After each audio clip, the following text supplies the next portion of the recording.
Hello and welcome to the Green Collar Careers Podcast. I'm your host, Jose Almanzar, a practicing environmental attorney and former environmental scientist. This podcast is all about exploring careers in sustainability in the environmental field, what they look like, how to get started, and how to grow into them. Each episode, I sit down with professionals who have built meaningful careers in this space to hear their stories, how they got started, the challenges they faced, and the advice I have for anyone looking to break in or level up.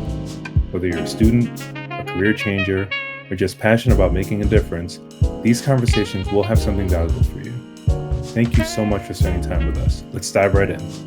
Hello, everyone. Welcome to the Green Collar Careers Podcast. I'm your host, Jose Almanzar, and I have today with me the honor of having with us today, longtime due, Dana Geller. Dana is the New York Director of Marketing and Communications at the organization that I want to say without a doubt started my environmental career and piqued my environmental interest at the age of 15. Dana is with the Nature Conservancy in New York. The Nature Conservancy, if you're not aware, shame on you, but if you're not aware, they are, Nature Conservancy is a global organization that is focused on everything related to land conservation, preserving biodiversity, climate issues, human health issues. And Dana is the Director of Marketing and Communications. She is single-handedly responsible for telling the story for the New York chapter and broadcasting to the world. Dana, how are you today? Hello, hello. Hi, Jose. Thank you so much for having me. It has been such a pleasure to get to know you over the 2.5 years that I've been working at the Nature Conservancy. It's also been a part of my life since I was younger than 15, so I similarly feel so attached to it. But thank you for serving as one of our board members in New York. You know, the role you play is so critical for us. And I'll admit, as marketing and communications director, I'm used to being the one behind the scenes and preparing our spokespeople for their interviews. So it is a different feeling being on a hot mic, but here we go. Yeah, no, for sure. And no worries. I'm only recording this and we'll be broadcasting it probably to the entire world. So all good. No pressure. Dana, you just mentioned that you have a connection with the Nature Conservancy that predates your time there. Can you give me a little bit of background on that? Like, what was your first interaction with the organization? Honestly, as long as I can remember. Since I was a little girl, my parents were supporters of the Nature Conservancy. So, on holidays and birthdays, I would get the calendars that had beautiful pictures of nature. I would get the stuffed animals that would be the gifts that we would get about what animal we were helping to protect. And it was from such a young age that I remember feeling like we had a responsibility to play a role in protecting nature. That's um that's beautiful. So do you still have some of those old stuffies from back in the day? Much to my father's dismay, I have become less sentimental on stuff and have passed those along. But I have passed on the gift of membership to nieces and nephews and have done things like tree plantings and gotten them little things here and there. So I haven't held on to them, but the message and the teaching we have passed along. Yeah, more important than the tchotchke. I get it. So, Dana, prior to to me kind of coming on live with you, and I previewed at least one question. You have this really interesting kind of thing that happened in your background. You spent some time in Peru working on a rainforest preserve early in your career. Can you just walk me through kind of what led up to that? What were you doing there, and what the takeaway was from that? Because that's a little atypical from I've never seen something like that. Yeah, and it was really fun to see this question because it was amazing how my memory took me right back there. I can still smell the smells of the villages and picture the incredibly giant ferns from the cloud forest. And it was the summer going into my senior year of college. And what I was going through was something that I bet a lot of your listeners can relate to, which is I wasn't sure what I wanted to do when I graduated. I had a great education in communications. I also had a lot of interests in a lot of things. And I was considering joining the Peace Corps after graduation. and I was scared. I wasn't sure if it was the right move, and investing in 2 years somewhere far, far away felt overwhelming. And so I found this program through a company called Pro World that offered a summer experience where I could go and help build a medicinal center that would be there to collect and harvest herbs and plants so that the local communities could have a place to gather and use the natural surroundings to help with the community's medicinal needs. And I was young, I was idealistic, I didn't have the language yet for what I was experiencing. On paper, I was building a medicinal center and working with local communities and supporting access to basic care. And what stayed with me wasn't just the work, though it is amazing what you can do with a machete. It was more the orientation to the world. It was this idea that human well-being, cultural survival, the health of forests weren't separate issues. They were the same issue, just viewed from different angles. And I didn't leave Peru thinking I'm going to work in conservation. But I left with like an internal compass that never really shut off. It was this thing that kept pulling me back toward purpose driven work, even when my job started to look very corporate on the outside. Something had been turned on inside that led me to continue to want to make sure I was finding this broader purpose and connection to everything that I was doing. Did you the and again, you maybe didn't have the language for it until recently, or maybe you were or were unaware of this, but was there a moment or an activity or something that happened in Peru that mm, kind of lit this fire or planted the seed in you? I think the fire for me was already lit. Going back to this early exposure through the Nature Conservancy, through my family, I think everything was really a slow build. I always cared about the environment. I grew up spending most days outdoors playing sports. I'd go on hikes with my dad, who always brought a small trash bag with us so we could pick up litter that we found. So it was just instilled early that we had a role to play in protecting nature. It wasn't just there for us to consume, we were a part of the system. And I think from a career perspective, I kept choosing roles that sat at the intersection of complexity and consequence, like global pharma companies and humanitarian aid innovation. And it was my job to distill that complexity down so that people could feel confident to make decisions. And this could mean trying a new medicine to treat a cancer, or adopting a new technology system to track critical vaccine stocks, or trusting that preventative care was worth the time and energy. And over time, I realized the same storytelling muscles I was using in pharma, like making invisible systems visible and translating science into states people could feel emotionally, were increasingly relevant to the climate conversation. And while I had this slow burn and this whole exposure my whole life, I do think there was then a single moment where I'd become a mom to 2 young boys living in Brooklyn. The skies over New York City were orange from the wildfires. I was feeling so down and distant from purpose again. And I needed to take a bigger step to merge my passion for the environment and the outdoors into my professional work. It was no longer feeling good enough that it was a hobby or an interest of mine. I wanted to be doing it day in and day out. And I was really eager to find a company that would see my transferable skills and welcome me at the senior level I had worked to. And I had tried here and there to apply to things over the years, and nothing was really panning out. Either I would be offered something that did feel like a demotion, um, or it was an offer to maybe do some volunteer work. But I kept at it. And luckily, that's when I found the opportunity at the Nature Conservancy. And for me, it was a home run. I had known the Nature Conservancy. It was a big organization that I knew I wanted to be a part of. And there was just this magical moment where I came across the LinkedIn posting and saw this written like it had been tailor made for me.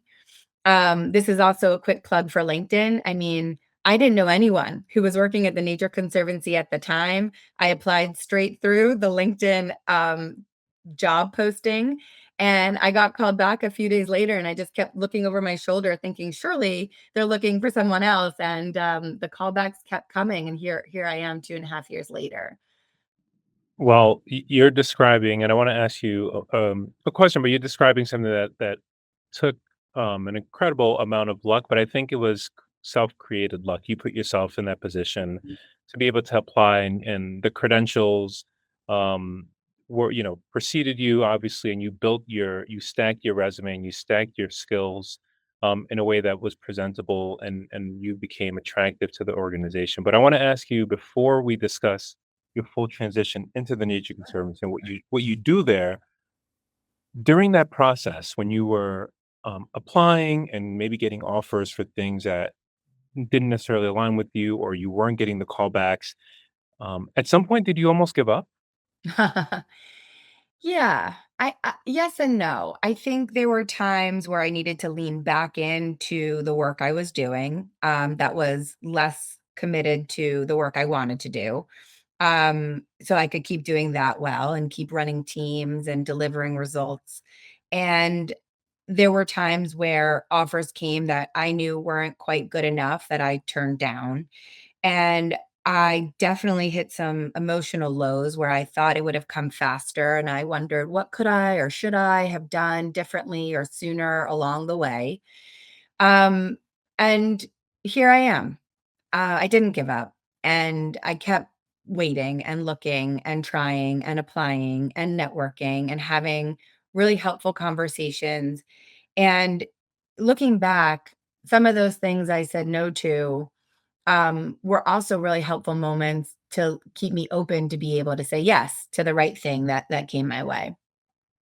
Well, I'm so happy that you stuck with it, Dana, because first of all, you and I, whenever we spend time together through the organization, either volunteer days, and we had a blast during the tree planting at the last one of the more recent trustee meetings. You're the right person for this role at the organization, and Thank you. yeah, so I'm just really glad that you stuck with it. Um, did you during that process? Did you have any did you have a support network in terms of, not just your immediate family, but, did you rely on anyone or you lean on anyone for to kind of nudge you or push you or kind of help you keep your eye, on the prize, which was, a purpose-driven role, or did you push yourself? Was it all internal? I'm an extrovert, Mm. um, and my job search was extroverted too. So I felt and feel like it can be really helpful to tell as many people as possible what you're working toward, because sometimes you don't even know exactly how to articulate it or exactly what you're looking for. And so I had so many friends and coworkers and colleagues from past work experiences and family members sending me stuff. You can only sit down and be in front of your own computer screen for so many hours of the day. And so telling people what I was interested in, what I was even thinking about was awesome because it led me to have conversations with people that I didn't yet know. It introduced me to organizations and companies I had never heard of. There were opportunities to explore going into the tech side of climate. There were opportunities to go into the nonprofit side of environmental conservation. There were so many things in between, like going into big corporations and working in their and working in their sustainability divisions. So it was really cool to learn about the world that was out there. And now that I'm in the role I'm in, I hold on to a lot of that knowledge. You and I were just talking a minute ago about some of those angles and other areas of the industry, and it's all part of it. It's all part of it. So you landed the role a few years ago and you started, and on day one, I'm sure once you get through the HR and the forms and the training that you that you're completing, then you get down to work and what you're doing in your role. What skills from your previous role or roles, you know, translated immediately? Honestly, all of them. And that's the best feeling, and, like, I hope that that's what a listener can take away. You are sitting on so many valuable skills. Trust in your ability.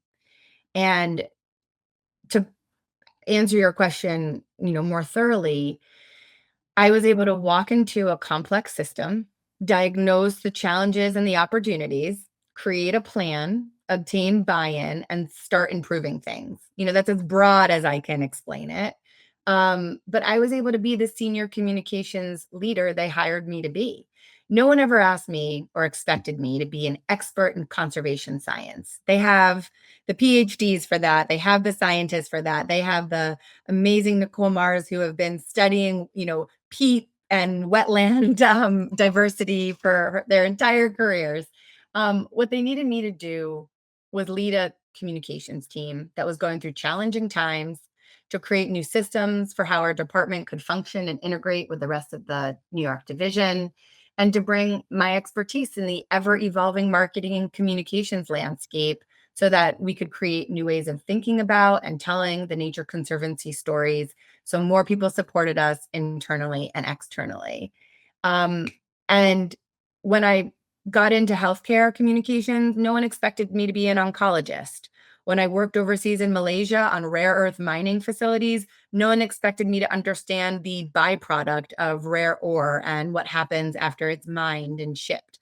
It's about how you break down the complexity of these stories to get people to understand, take action, support something, and feel something, and know the different ways communications channels and networks work so that you can reach the key audiences you're trying to reach through the channels that make sense with the message that's going to get them to feel, act, or do in the way that you need them to. So I'm going to ask you an unfair question, but Yeah. what's your do you have like a secret sauce or not a formula, but when you look at because you've been in rooms with very, very prestigious, PhDs, scientists, people that are just doing incredible things in the field, and they explain to you what they're up to, and then the way that they explain it, because I was a scientist and I'm an attorney, sometimes there's a barrier in what we're doing and then the message we want to Hmm. portray. How do you go about synthesizing that information that's coming in that's super data heavy and frankly dry to then tell a story? Like how do you how I want to be in your mind a little bit. Walk me through that process. Yeah, I love this question. I think that I lean with courage and curiosity. So, being around these really impressive people can feel intimidating, but I have to remember that it's my job to make sure we're translating their brains into relatable ways because otherwise it's not doing a service to what our goals are. So I have to be courageous, excuse me, and remember that it's my job to ask the questions. Um, and then it's about asking the questions and saying, "Help me understand if I'm hearing you right, what I think you're saying is this." Or if I were to explain this to a fifth grader, that's always one that helps kind of shake things up a little bit and break through some of the jargon because we know a lot of people who are outside of our work need to understand it at that type of like comprehension level. Would you use these same terms, or how could you use an analogy that could make it relatable? And I know that you just walked me through all of this data and all of these outcomes, but why does this matter? What is Mm, the what is the big takeaway here? And I'll keep kind of saying like for what or so what and to what end? Like help me. You are dazzled by the outcome because you understand it. Help me so that I feel dazzled and excited too. Um, and I still hear myself, even though I'm 2.5 years in, and I don't know that I'll ever stop saying it this way, but I still hear myself saying, "Listen, as the outsider, as the newbie, as the person who doesn't have the PhD, um, why does this matter?" And I remind them that they don't need to impress me in the way they might speak with their fellow scientists, and that disarms things a little bit because they remember that they do need to walk the bridge to meet the audience where they are, and I help them get there. That's leading with courage and curiosity. I think is something that is so um, translatable across every industry. I mean, it's literally the best lawyers are the ones that are courageous enough to be in a room where you are being you're maybe not the expert in the subject matter, but all you're doing is learning more, and then having a curious mind is literally the one thing that will keep you engaged till the day you die. Yeah. Like there's a bottomless pit of things to learn. And Mhm. anyone that pretends that they know everything is full of what I'm Yeah, talking about. I'm I do. trying to keep this podcast G. So what is I'm gonna ask you kind of a broad question, but if you had to sum up the conservation story, for New York that most New Yorkers are maybe missing, how would you say, what's the conservation story for New York through the lens of the Nature Conservancy? There's so many good ones. I think one of the best ones right now is that New Yorkers can often think of nature as something you need to leave the city to experience. But conservation here isn't about nostalgic escape, it's about daily existence. It's the wetlands protecting homes from floods, and it's the reefs buffering storms from harming our coasts. Um, it's the green spaces that are cooling our neighborhoods and cleaning our air. And people imagine conservation as something remote, but it shows up in whether you have clean tap water and whether your neighborhood is cooler when heat waves hit or your commute floods after heavy rains. And I think, put simply, investing in nature is ultimately an investment in people, especially in neighborhoods where health disparities are most acute. Before we continue, I want to take a quick moment for those of you listening who might be thinking, I want to work in this space, but I don't know where to start. If that's you, I created something called the Green Pivot Map, a simple 90-day framework to help you clarify direction, translate your existing skills, and take strategic action toward environmental or climate work. It's not about going back to school or starting over, it's about positioning. If you'd like a copy, just message me Pivot on LinkedIn or shoot me an email at josealmanzaresq.com. Or you can also check the link in the show notes. All right, let's get back to the conversation. I love what you just said there. That whole story, as somebody that grew up in New York City, um, I was born overseas, that Dana, and someone Mhm. that grew up in New York City, even as a teenager, when I went to a school that was focused on environmental issues, I always felt that I had to leave the city to experience nature. And I've had this full come back home moment where nature isn't a place that you have to go to. It's right in front of us, Yeah. regardless of where you are. Um, so that's There's and I over have to tell 7 you, million trees in our urban forest right here that we need to protect.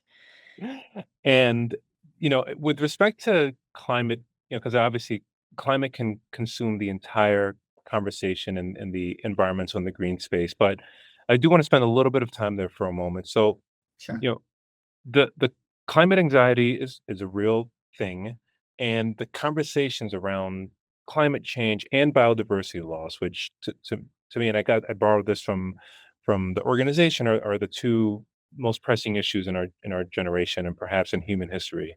Um, the data shows that things are not going in the direction that we all want it to go.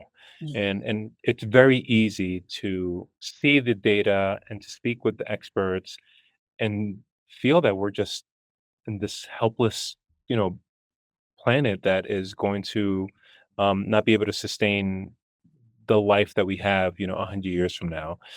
How do you go about changing the message as someone that is a storyteller to activate people to care and do and give despite or in spite of all this negative kind of doom and gloom story that surrounds climate change and biodiversity loss?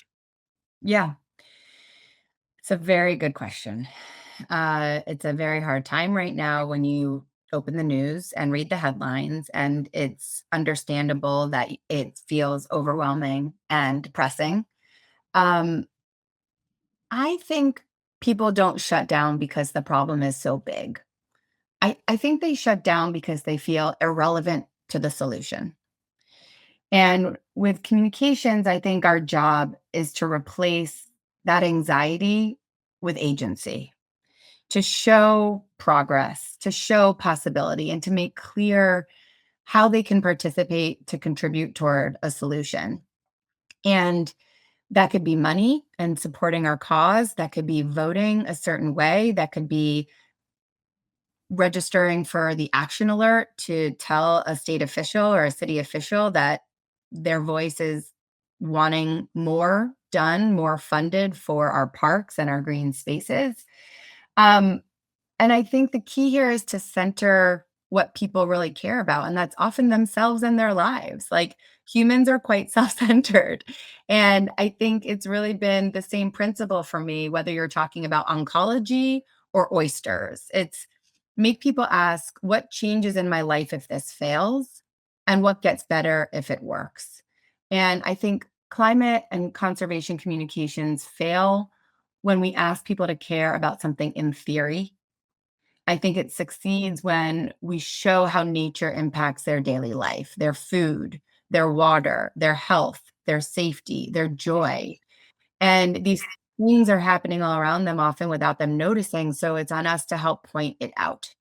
And what's really fun about all of this, yes, fun, is we have nature as our muse, right? Like there's so much to photograph, film, and document that is not just interesting, but breathtaking. And, you can remember being that 15-year-old boy, Jose, where you were exposed to it all and just it changed your life. And so I do feel still like we have things at our fingertips that can change other people's lives and perspectives. Um, there is a ton of progress right now. I know the headlines don't make you feel that, and there are a ton of problems, but we just released our 2025 impact report, and it is long because it is full of so many things that we have accomplished, and we have to stay at it. We have to stay I I'm gonna two things.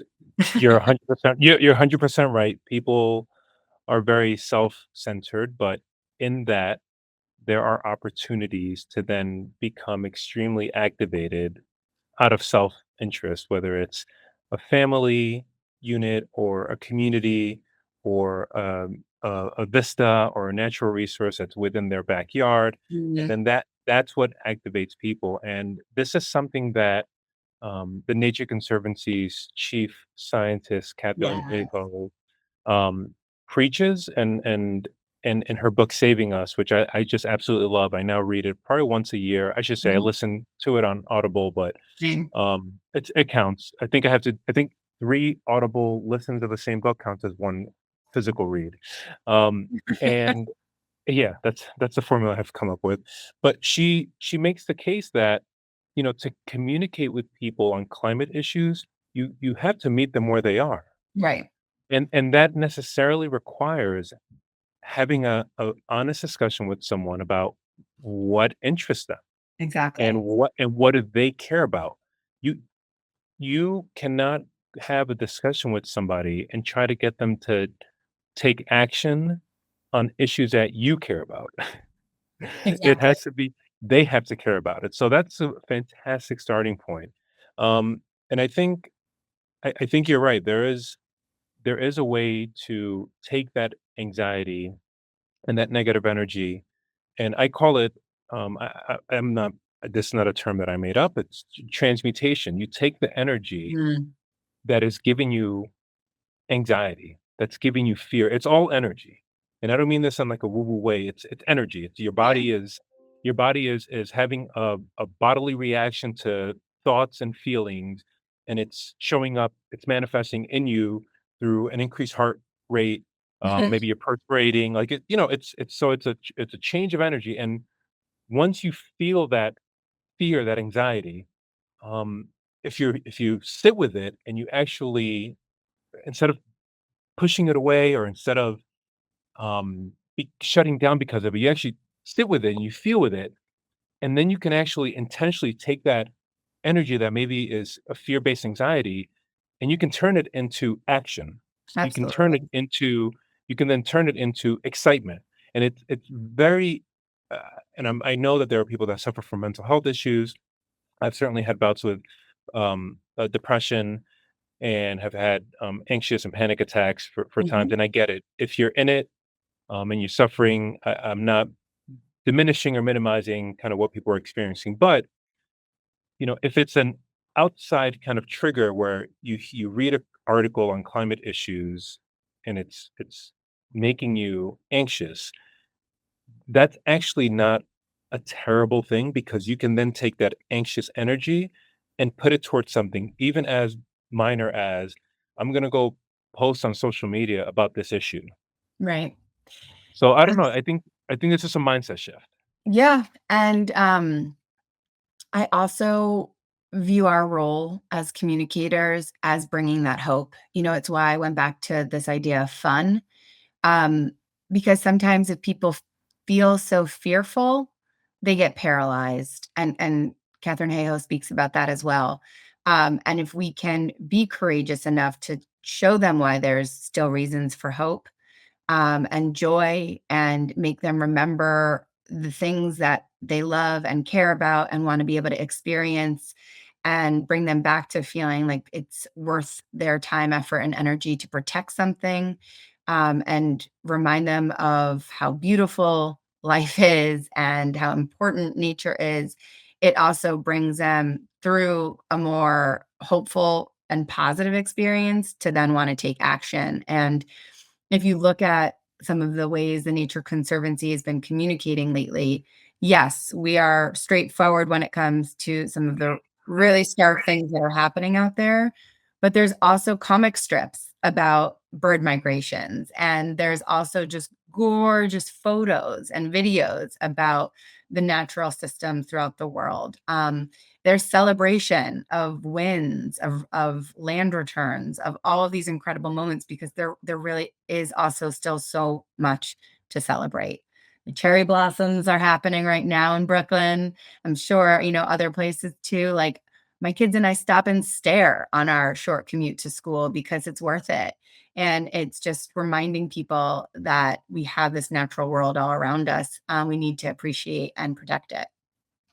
I love that, and I could speak with you on that all day. A little aside, we started buying some plants for the house, and we we sing to them. I have 3 young kids. We sing to them and speak to them in the mornings when we water them. So that's what's happening in my household Love it. We've got caterpillars going into their chrysalis right now that we're daily. watching in our downstairs. Yeah.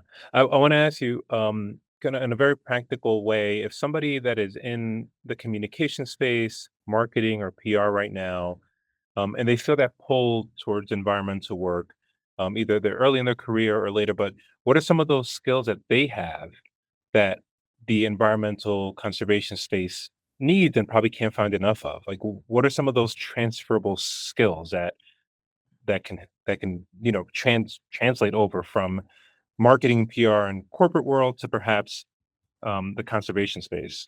Basically everything. It's like you had to learn whatever industry you're in now, and you didn't probably know it right away. You had to learn it. And so give yourself that grace that you could learn it again, because the environmental world, it doesn't lack expertise, it lacks translation. They have the PhDs and the scientists. Um, they need someone who can help translate why that stuff matters, and what we're trying to tell people. And I think communications professionals are trained to meet people where they are. And that is the skill that is so desperately needed. We need people who are creative, curious, courageous. Back to what I was saying earlier, I think this was my journey and this is what I lean into. So it's what I'm going to offer here for your listeners. But I think in communications, that means people who can stay relentlessly focused on the audience, I think people who know how and work on treating an important narrative with a real discipline so that you're telling stories that meet people where they are.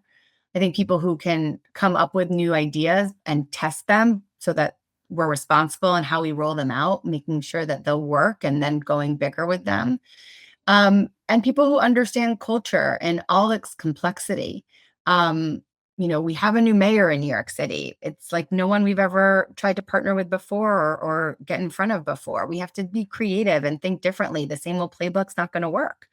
And so it's great to be in communications and thinking about an industry pivot because you're pivoting all the time in this world. New channels come online. When I started, there was not social media. I am old, right? Like there was no Facebook, there was no Instagram, there was no TikTok. We had to communicate with people so differently, and I've had to bring brands onto social media for the first time and take them through that journey. So I think just know confidently that you're sitting in an industry, communications that is, that's always changing and pivoting, and you're always reinventing yourself and keeping up. So you can do that and do it for a new industry as well because you're the communications expert. I love it. And if you were having a discussion with a person that's perhaps leaving college, young professional, what advice would you give a young professional who's perhaps interested in breaking into the environmental space? Well, put simply, I'd say just do it.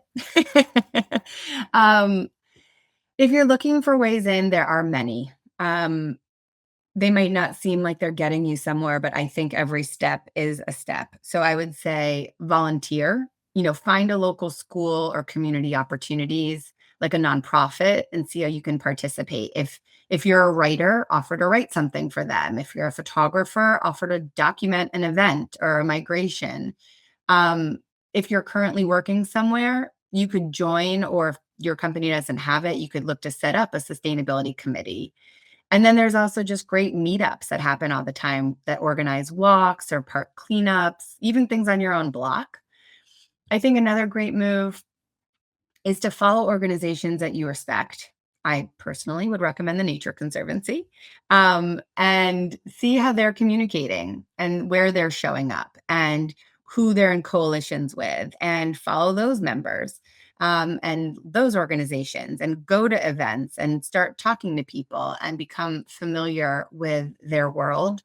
There's also an incredible growing community of online content creators, some of whom have a few thousand followers, some of you have millions of followers, and follow them. See what they're talking about, how they're talking, what they're sharing.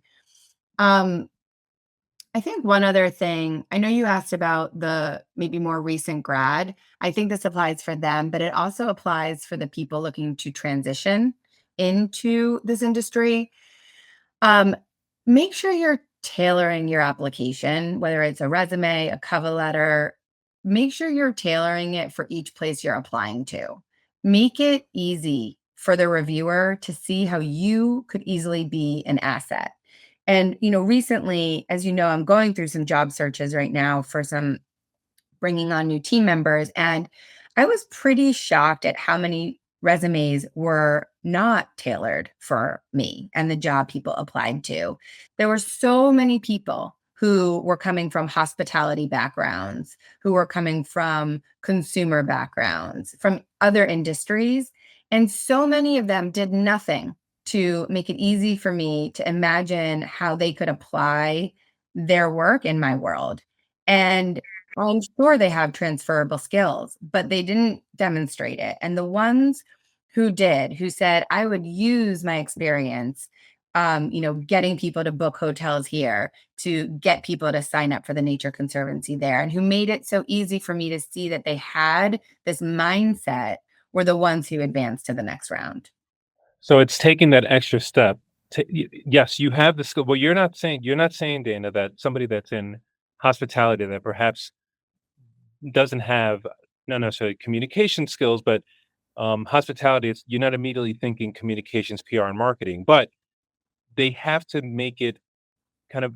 They have to present themselves in a way to assess, audit, inventory their skills that they applied in one setting, and Exactly. then kind of present themselves in a way where they can translate to you, "Hey, I did that here, and here's what I do and how I can apply it there."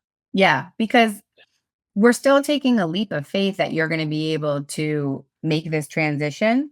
So, you gotta meet us halfway. You gotta and that's when I was doing my search and making my transition, it was what I did in all of my materials. I made it really easy for the Nature Conservancy to imagine what I would bring and how I would take my years of learning high science, complicated environments and do that at the Nature Conservancy. Take my experience running and leading teams in matrix environments to do that at the Nature Conservancy. And so it was it's important to do research and show that you are a cultural fit and that you are of the mindset that you're not just showing up in the job you currently have, but you're ready to show up in and apply everything to the world that you're joining. Yeah, I just, a few weeks ago, published an essay, trying to find the best way to express this. It's an essay in encouraging people to, before they even apply to any job, take an inventory, an audit of their skills, and not necessarily their job titles, but the tangible things that they've acquired over the years that are representative of what they're capable of. And that's not a intuitive thing to do, and it's actually not easy. You have to sit down and be honest with yourself and really answer a few questions like, what have you Mhm. done? What have you accomplished? What do people come to you for and that you solve time and time again? And these are things that perhaps we take for granted because we do them, but without taking an inventory, then you're leaving a lot kind of off the table. And then when people just send their resumes about things that they've done without putting the skills, Yep. they're making it really difficult for the employer. So I appreciate you kind of highlighting that because I think that is actually incredibly insightful. Can I say Um, two other things? Absolutely, please.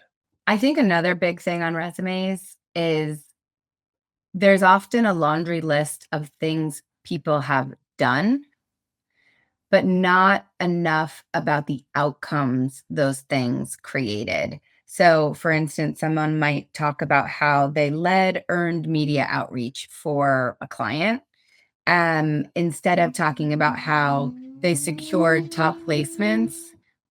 Oh, can you hear that in the background? There's construction that just picked up outside my window. Go right ahead. Don't worry about it. Okay, gorgeous. So they'll say they led earned media. Um, and they won't instead say where they got the placements or that they helped increase share of voice by X percent over a certain period of time. So instead of just saying the things you've done, you have to also try and tell the resume reviewer what it accomplished, why it was part of your overall objectives, and that you are goal oriented. You increased your share of voice by X percent. You grew your social media following by Y percent. You helped contribute directly to funds raised by X amount. And so remember that it's not just this laundry list of the tasks you do day in and day out, but it's telling the bigger picture of what those tasks add up to have actual outcomes. Um, Yeah. Yeah, yeah. you have to tell that story of what was the payoff. Yeah, exactly. Like, yeah, you did that thing, but was it successful? Exactly. And now I am forgetting the second thing because the construction distracted me. So let's just go with that thing for now. No worries. In terms of, we started the conversation with, your journey going from Peru and then tech and pharma and then eventually the Nature Conservancy. But you did express, before we went live, that you experienced some frustration and that there was maybe some moments of doubt. Going through that process, that career transition process, what's some advice that you would give yourself now, knowing what you know? I love this question. It was really fun to sit and think about this one.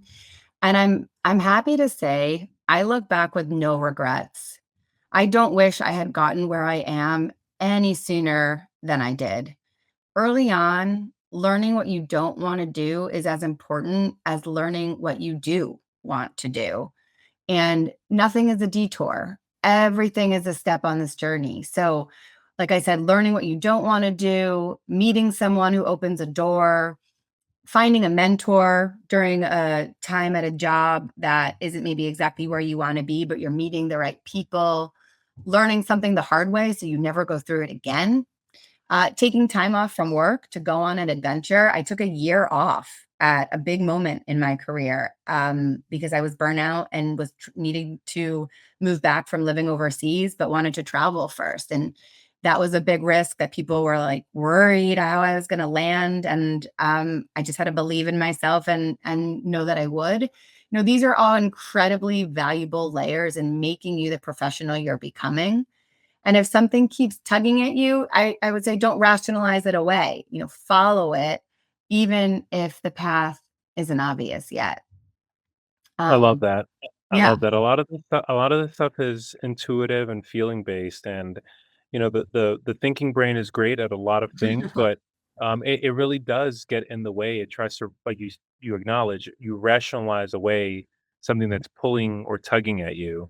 So hmm, you're 100% right. Sometimes you just have to continue going, despite the fact that you can say things like, well, I don't have that exact experience, or I've never, read, I was never good with math, or right, science is not my thing. But if you feel this passion, this burn, this sensation of, man, something is pulling me towards this space, you just have to kind of continue at it. And it may take a while, right, but the payoff is there, and the moment will be ready for you when you're ready for it. 100%. You said that. You said that, not me. You said it well too. I like it. So I'll ask you just 2 more questions. Great. Yeah, out of curiosity, are you reading anything right now or watching anything? Like, when you're not doing your, director of marketing and communications, how are you spending your free time? I know you and I both have kids, and we speak about our children a lot.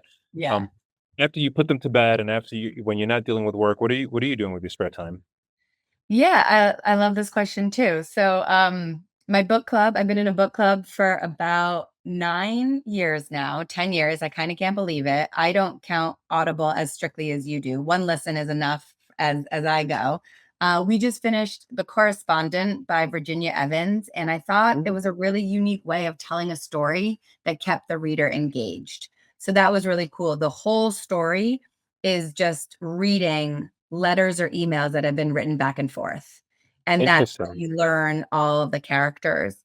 And I know you said after bedtime, but I'm going to go back to pre bedtime and I'll say, I love this weekly magazine called The Week Junior. The Mm, Week Junior. I always read The Week myself, but now I get The Week Junior because it models exactly what I try to do professionally. It makes complex things understandable, human, and hopeful. And I get to do that with my son. He needs to start learning about the world, about the wars we're in, about sports, Olympics, animals, everything.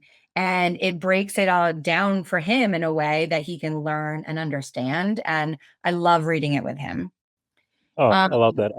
I love that. How old's your son again? Remind me. so one just turned 5 and Yeah. one is about to turn 8. Okay. Yeah, good age. And The Week is a great publication. I'm actually familiar with it. Yeah. And then watching, excuse me, we just finished The Pit, and I wanna say this because Oh we're boy. never Oh, on yep. pop Same culture, here. and we actually got to watch the season finale last night, which is a huge Yep. accomplishment for us. Yep. And Me I too. I I love Me it. too. I love it because it's really about people who are under pressure and how systems fail, but how individuals show up anyway. And I think it's what care looks like when it's messy and imperfect. And I think that's a really nice analogy for what we're going through right now with climate and biodiversity loss. It is messy, it is imperfect, systems are failing, but we individuals are showing up anyway because we care and because we have to. Yeah. So we watched The Pit last night, and this whole season one was absolutely bananas. This season didn't take us, at least in my opinion, through the intense emotional roller coaster that season one Mm. did. But man, what a good season. Um, Dana, I'm gonna ask just one last question, and thank you so much for being gracious with your time today with us. For somebody that's sitting on the fence right now, thinking about pivoting into the environmental space, what would you tell them? What's one thing, what advice would you give them? I think I go back to my simple one, which is do it. We need more great, creative, courageous communicators. We need people who care to show up. We need people talking about what's going on and making it relatable and digestible for everyone. And so if it matters to you, it likely matters to other people who are like you, other people who you know, other people who you can reach. And the more we have people talking about it and showing up, the more we're going to progress. It's a scary time. It's an important time. The stakes have never been higher, but I still feel hopeful. Dana, thank you so much for that message of hope, and I agree with you 100%. Everyone, Dana Geller, the New York Director of Marketing and Communication at the Nature Conservancy in New York. Dana, you are one of my favorite people. Likewise, You're okay. and what you do is as important and in some respects, more important than the actual science because the science can sit in the vacuum and if no one is knowing about it, it may not reach, especially with elected officials, and they need to be told stories. Mhm. And we didn't even get into that, but Dana, thank you so much. I really appreciate you, and I'm looking forward to seeing you at the next Nature Conservancy event. And I hope you have a wonderful rest of your day. Likewise, Jose. So much thanks for having me on. This was great. And I'll talk to you soon. Absolutely. Thank you. All right. Take care. Thanks for listening to the Green Collar Careers podcast. If you're realizing that your current work no longer fits, or you're feeling pulled toward environmental or climate work, but aren't sure how to make the transition, you're exactly who this podcast is for. I've developed a simple framework called the Green Pivot Method. It's designed to help professionals reposition their existing skills and take intentional steps into environmental careers over the first 90 days. You can get a copy by messaging me Pivot on LinkedIn or visiting my website, josealmanzaresq.com, or you can use the link in the show notes. If this episode was helpful, please subscribe, leave a rating, and share it with someone else who's trying to build a more purpose-driven career. I'm Jose Almanzar. Thank you so much for listening. This is Green Collar Careers.